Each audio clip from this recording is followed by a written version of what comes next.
Ազատություն ռադիոկայան, Ռուզաննա Ստեփանյան, Պարոն Քոչարյան, դուք ձեր խոսքում ասացիք, որ այդ ճանապարհը միջանցքը վերահսկվելու է Միացյալ Նահանգների կողմից, ինչու՞ն եք այդ համոզմունքը, որտեղ Հայաստանի իշխանությունն ասում է, որ վերահսկողությունը մնում է Հայաստանի Հանրապետությանը եւ այդ նպատակով էլ այդ ստորագրված փաստաթղթերում ամրագրվել է տարածքային ամբողջականության, ինքնիշխանության եւ իրավազորության եւ մնացած բոլոր սկզբունքները, լինելու է հայ-ամերիկյան կոնսորցիում, որը կառավարելու է ճանապարհը, իսկ իրավազորությունը եւ այդ վերահսկողությունը ճանապարհի նկատմամբ ամբողջությամբ Հայաստանի ինքնիշխանության, իրավազորության սահմաններում է լինելու։ Եվ ես ճիշտ հասկացա, որ դուք մտավախություն ունեք, որ Բաքուն ի վերջո իր մասով ճանապարհների ապաշրջափակում չի անելու եւ նպատակը, որ Հայաստանը կարող է Նախճեվանով գնալ Իրան, դա իրականություն չի դառնալու, բայց այս մասով էլ այսպիսի մի շեշտադրում կա իշխանությունների կողմից, որ ամրագրվել է փոխադարձ առավելություններով հաղորդակցություն ստանալու Հայաստանի իրավունքը։ Խնդրեմ այս երկու մասով պարզաբանեք ձեր դիտարկումները եւ ընտրականով երևի ավելի ուշ։ Հասկացա, ես նոր անգլիական այդ ասացվածքը մեր բերեցի։ Կրկնեմ, թե չէ։ Դուք շարունակում եք հավատալ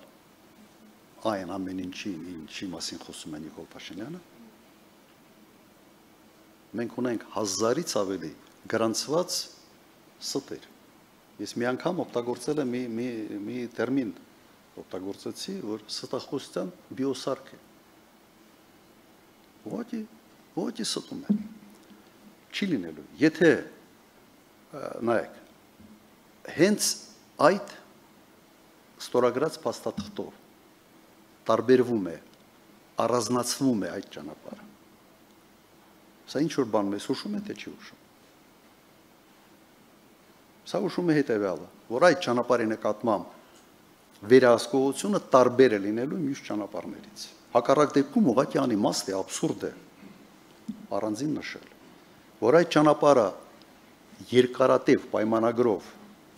փոխանցվելու է այն ընկերությանը, որը կառավարումը իրականացնի այդ ճանապարհը, եւս չեմ կասկածում։ Եվ չեմ կասկածում, որ Հայաստանը որևէ ազդեցություն այդ ընկերության վրա չի լինելու, որովհետեւ այդ եթե դա լինի կամ վարձակալություն, կամ կոնցեսիա, այնպիսի պայմանագրային, այսպես կետեր է լինելու, որը Հայաստանի Հանրապետության ազդեցության, այսպես շրջանակը շեշտակի նեղացնելու է, զորացնելու։ Սա մեկ հանգամանք։ Եվ երկրորդը, դուք մտածում եք, թե այդ ճանապարհի վրա, որի հետևում կանգնած է լինելու Միացյալ Նահանգները, Հայաստանի Հանրապետությունը ի վիճակի է լինելու ինչ-որ բան թելադրել, իրոք, այդքան միամիտ ենք մենք, չի լինելու։ Ես որպես 10 տարի նախագահի պաշտոնը զբաղեցրած մարդ, ես այդ փաստաթուղթը կարդալով տեսնում եմ այս ամենը։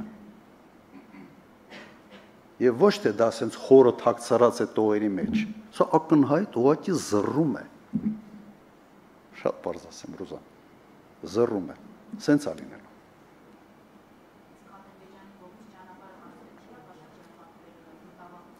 Նայեք, ես հատուկ այս քարտեզի վրա ցույց տվեցի, որ մյուս ճանապարհները առանձնապես հետաքրքիր չեն։ Իսկապես հետաքրքիր չեն, որովհետև սա մնալու է միայն Հայաստանի օգտագործման համար։ Հայաստան ներսում կամ Հայաստան օրինակ Վրաստան, որը օգտագործվում է, Հայաստան Թուրքիան միգուցե կբացվի։ Այդ պրոյեկտի շահառուն մենք չենք լինելու, եթե միջև երաս գիծը չգա, եթե երկաթուղային ճանապարհը ջուրֆայով, նայեք իրանական այսպես ջուրֆայով չմտնի